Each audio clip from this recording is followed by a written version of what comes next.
Trevor, when Leonard Tsumba left the position of central bank governor, the inflation rate in Zimbabwe was 259%. When his successor took over, that inflation rate started to run. He started printing money. And when you print a soft currency, it's going to continue to depreciate. And this is what was happening. Now, the way banks are structured, they have to keep a certain liquidity ratio, being that they must be able to meet customers' demands for their money. Customer walks in and says, I want my money, you must be able to give it to him.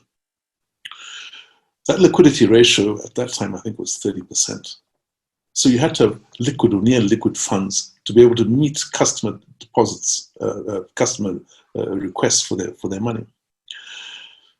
Now, given as a bank that so most of your assets are in money, and you have a depreciating currency, you are losing money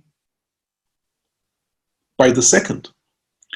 And so a number of the banks then became illiquid by trying to get into something that was going to store value. The only thing that's going to store value in hyperinflation is hard currency or property. Right. That's what's going to. So a number of, because of our laws here, a number of institutions then couldn't go and buy a whole heap of US dollars. And so they bought property, they bought assets. And they thought, well, okay, this is going to maintain value. And as a result of that, they became quite illiquid. They couldn't meet the liquidity ratios. We were fortunate as NMB, we weren't one of those institutions. But we were a black bank. And I think the authorities at that time, they had this scare, the government had the scare of MDC suddenly rising. And the allegation was that black banks were funding MDC. Mm. And so the authorities at that stage were given carte blanche to come after us. There were allegations of externalization, and I can be quite specific regarding NMB, because at that time, what the central bank then did is that they then engaged firms of auditors to go to the different banks and see what their currency dealings were. And we were called, or we got a letter from the central bank saying, right, here are all your currency dealings. Can you account for the money? Mm.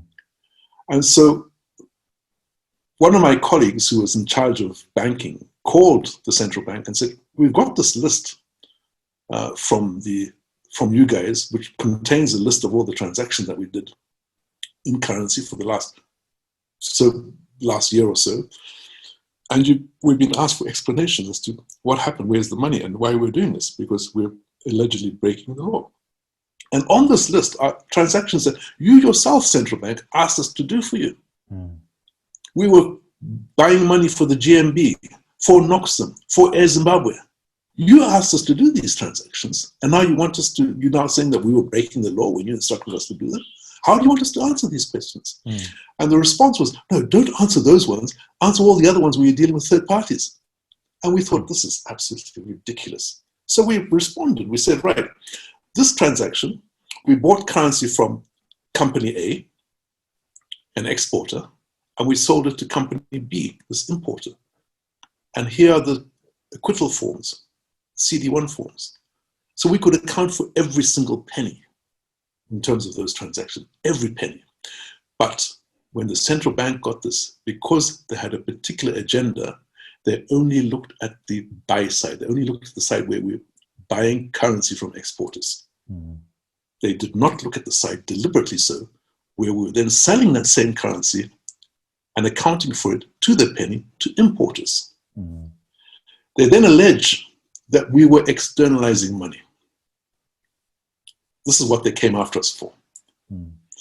And when we saw what was going on, we said, well, we can't reason with these guys. And we left the country. Mm.